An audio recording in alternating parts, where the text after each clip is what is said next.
there, Husky Pups! I hope everybody is doing well and is excited to pick up where we left off in our read aloud of James and the Giant Peach.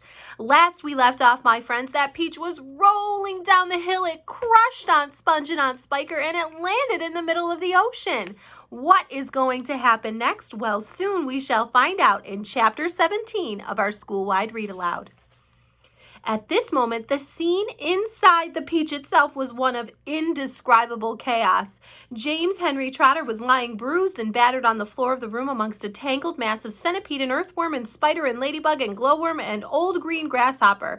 In the whole history of the world, no travelers had ever had a more terrible journey than these unfortunate creatures.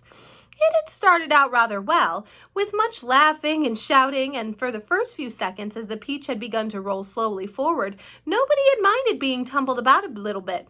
And when it went bump, and the centipede had shouted, "That was on Sponge!" and then bump again, and "That was on Spiker!"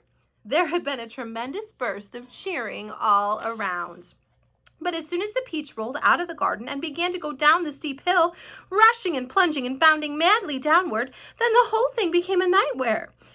James found himself being flung up against the ceiling, then back onto the floor, and then sideways against the wall, then up onto the ceiling again, and up and down and back and forth and round and round. And at the same time, all the other creatures were flying through in the air in every direction. And so were the chairs and the sofa, not to mention the 42 boots belonging to the centipede. Everything, and all of them were being rattled around like peas inside an enormous rattle that was being rattled by a mad giant who refused to stop. To make it worse, something went wrong with the glowworm's lighting system, and the room was in pitchy darkness.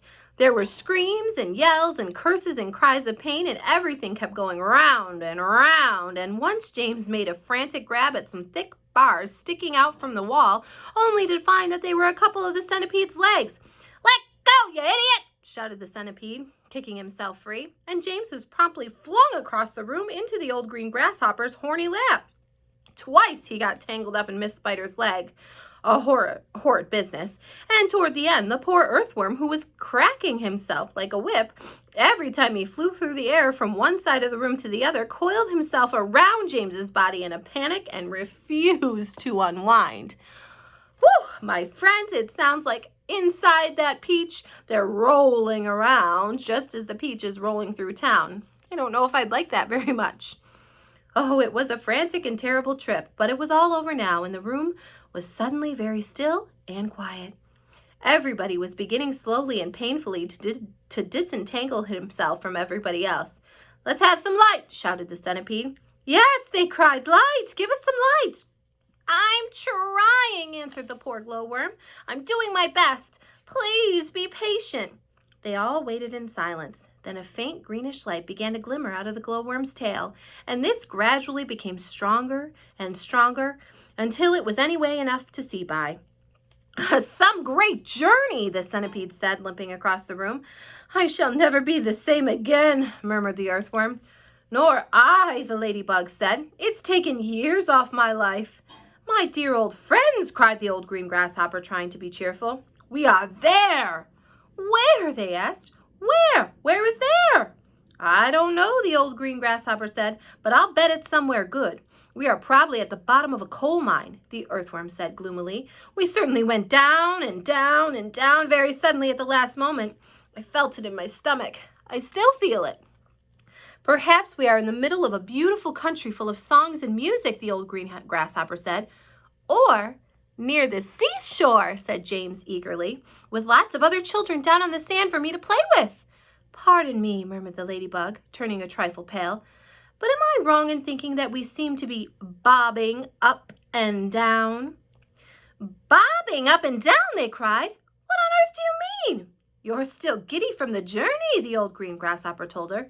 "You'll get over it in a minute. Is everybody ready to go upstairs and take a look around?" "Yes, yes," they chorused. "Come on, let's go." "I refuse to show myself out of doors in my bare feet," the centipede said. "I have to get my boots on again first." "Oh, for heaven's sake, let's not go through all that nonsense again," the earthworm said. "Let's all lend the centipede a hand and get it on with," the ladybug said. "Come on." So they did.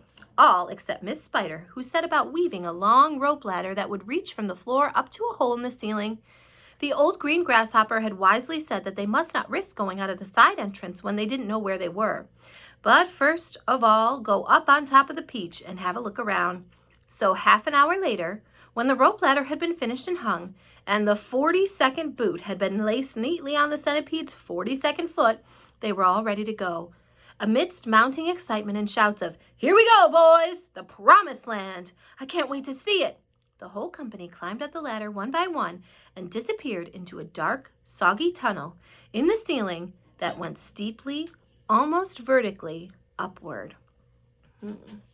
Well, my friends, we know that they landed in the ocean, but they've been inside the peach, so they don't know that they have landed there. What do you think their reaction is going to be when they see that they're bobbing up and down in the middle of the water? How are they going to get anywhere? We will find out as we continue with our read aloud of James and the Giant Peach. Everybody have a great day, and we'll check in soon. Bye, Husky Pups.